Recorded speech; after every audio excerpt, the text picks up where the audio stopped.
Greetings, friends. Shawn here with scriptureandprophecy.com. Got a little short video / audio for you this morning. We're going to discuss the Torah portion named Shelach for this week, which is out of the book of Numbers, which deals with the tragedy of the spies coming back with an evil report, and then the judgment as a result. We're going to talk about that here in a minute. Real quick, I just want to take 2 minutes to give you a short update. This coming week, I will actually be out of town for a family vacation, and it'll be the first time in the 10 years that I've been doing this podcast that I've taken a week off from recording. It'll be the first time. In 10 years, I've never not at least got 1, 2, most of the time even 3 episodes out for the week. And so it's a long time coming. I need to be refreshed just like anybody else.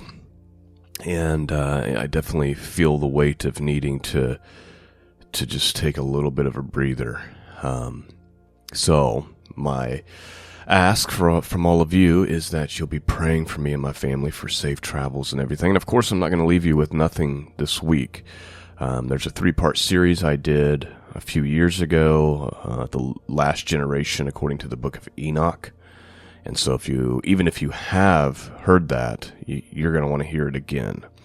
By far one of the most popular series that I've done.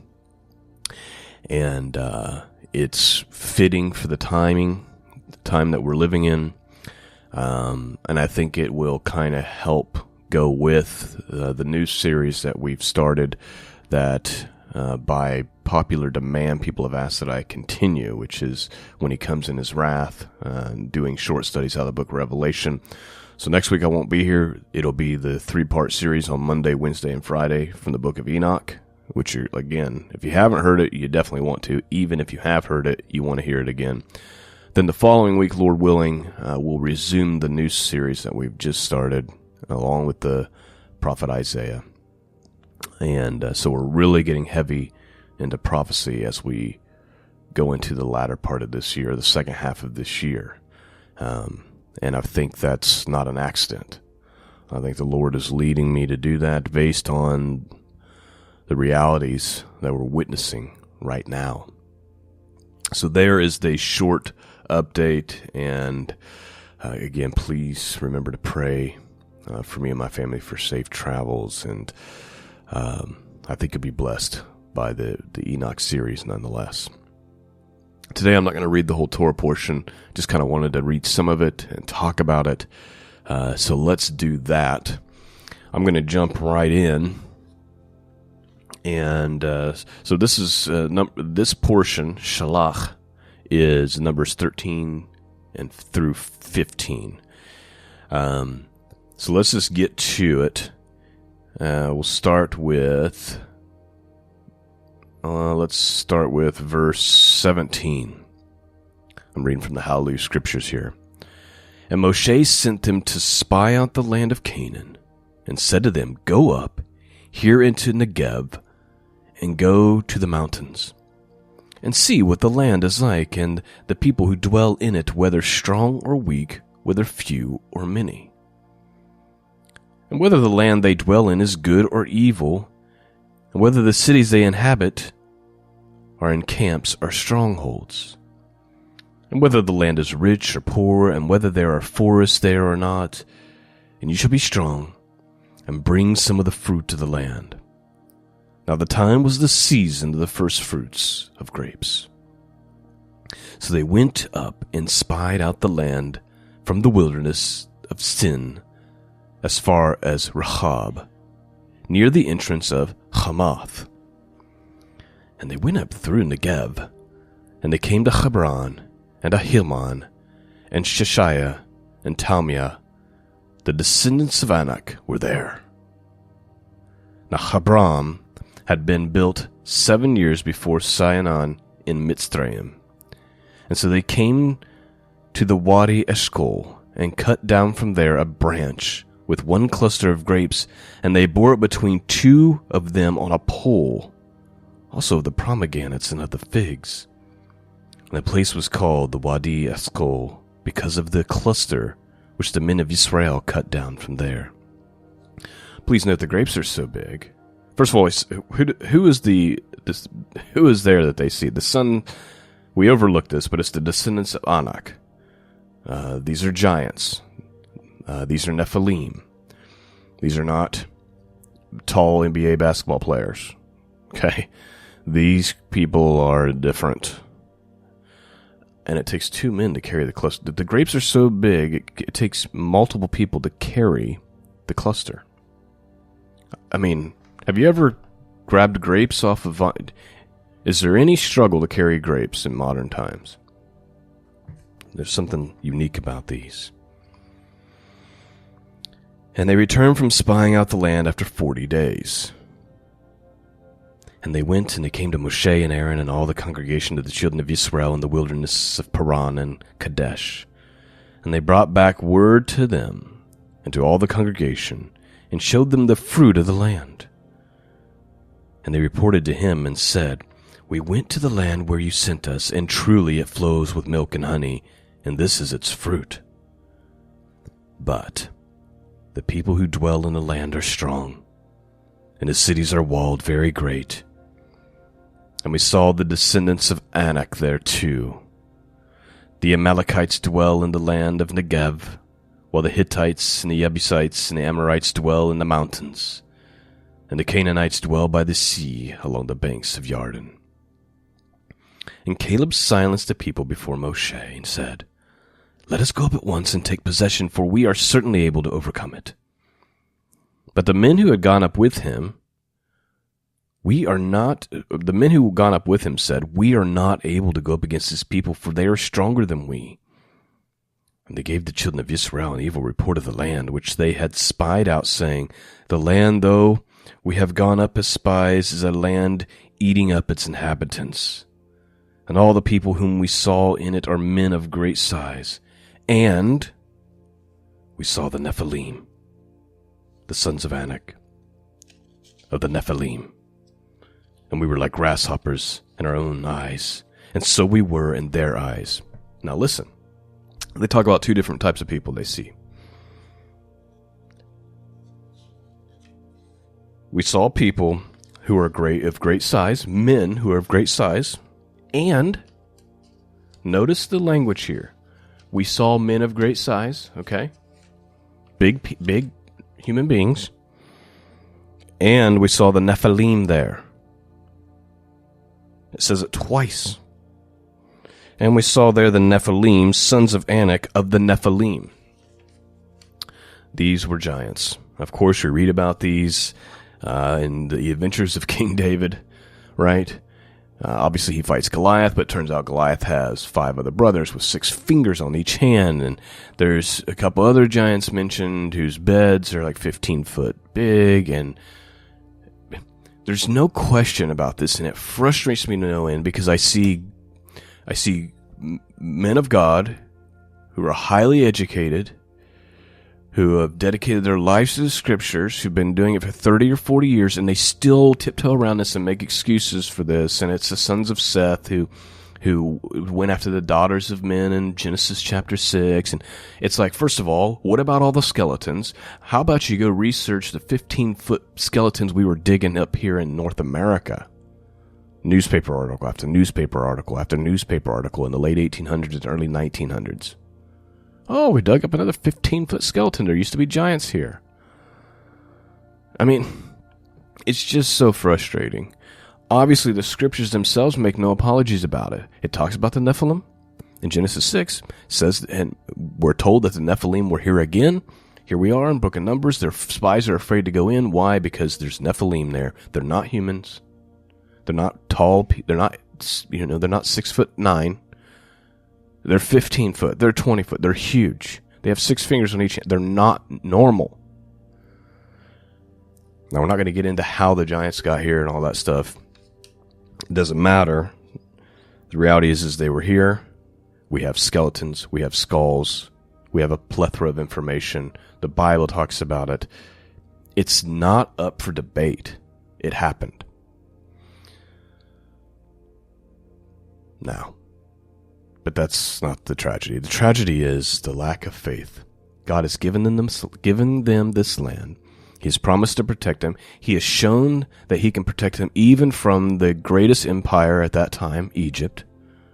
They watched the Red Sea part. They watched the Egyptians get swallowed up by the sea. They saw the plagues, right?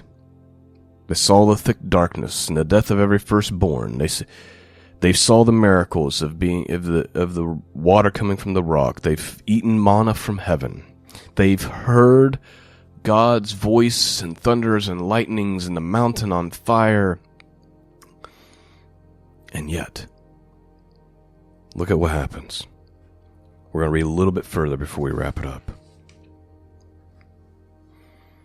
Then all the congregation, this is verse 1, chapter 14, lifted up their voices and cried, and the people wept that night. And all the children of Israel grumbled against Moshe and against Aaron, and all the congregation said to them, if only we had died in the land of Mitzrayim, that is to say, Egypt. Or, if only we had died in the wilderness. They're saying, we wish we would have died in the wilderness, and that God had not provided for us and protected us all this time. And why is Jehovah bringing us to this land to fall by the sword, that our wives and our children should become prey? Would it not be better for us to turn back to Mitzrayim?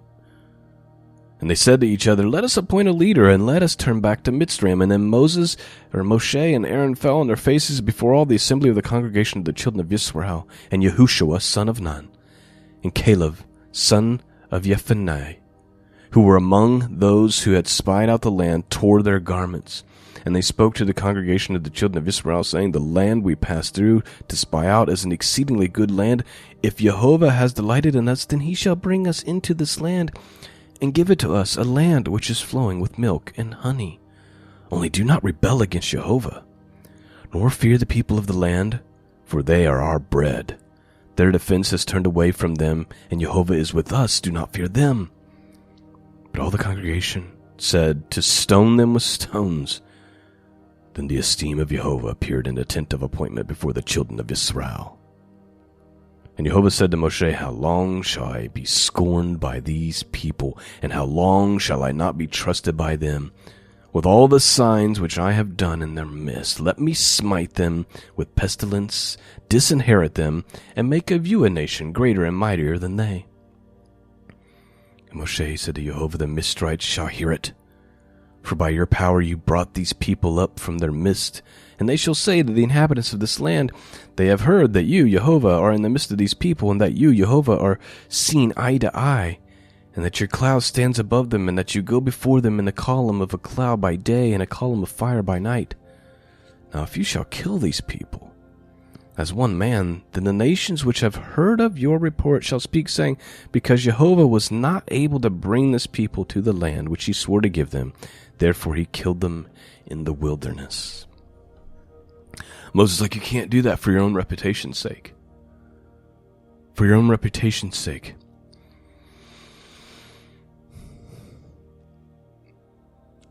Ultimately, what happens is they die in the wilderness, with the exception of Caleb and Yahushua. Joshua. And it's their children who end up going in. And something that's come to my mind the last couple of years as we go through these stories, because I sympathize with the Israelites in this thought. I'm imagining that God sends a prophet, or he sends angels or something, and he gathers those of us who are in the United States of America as an example, and he leads us out of this country.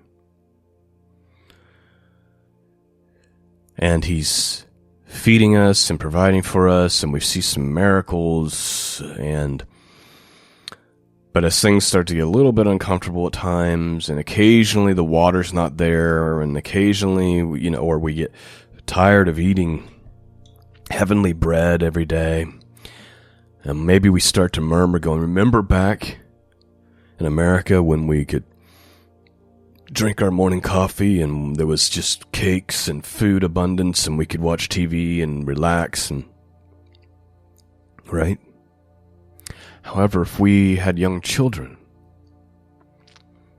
and they started to grow and these children, there would be a contrast between us who've been tainted by America and its luxuries and its propaganda and its pharmakia.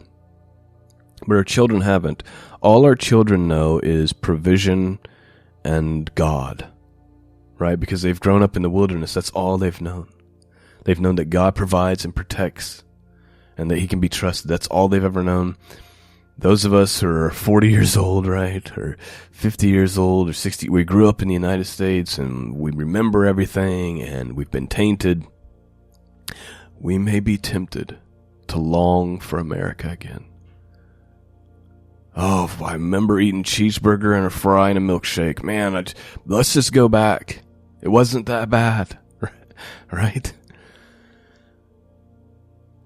What ends up happening is the children who've only known God, only known his provision, providing, protecting, they're the ones that'll go conquer the Nephilim. The only exception being Joshua and Caleb. And I could so see that. I feel like at times I murmur about things less, that are way less of an obstacle or a problem than what they were facing. God, have mercy on me. Right? Like they're looking at giants. They're worried about their kids and their wives, and they're like, our children and our wives are going to be devoured. Are we, are any of us so great that we would be... Sometimes we read these stories and we put ourselves in, and if it were me, I would... You don't know what you would do until you're there. I can absolutely see how this happened. And it must have been heartbreaking for them. But their children got to enter in, and God kept his promise. Anyway, that is where I'm going to leave the story for this morning. I appreciate all of you for listening and supporting the broadcast all these years and just praying for me. And I just ask that you continue those prayers this week as I'm away. I definitely need the time off.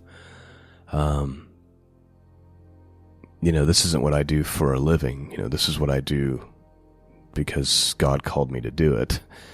But it's a massive sacrifice on my behalf. Also my great joy and my great pleasure and my great privilege, but still a sacrifice nonetheless. And I'm tired, to be honest. I'm really, really worn down. So this will be a good breather for me, and my prayers, I'll come back with just extra enthusiasm, extra energy to start getting after the book of Revelation and some of those things. So again, thank you for your time. Thank you for your support. Thank you for your prayers. Peace and grace be with all of you. And until next time, God bless.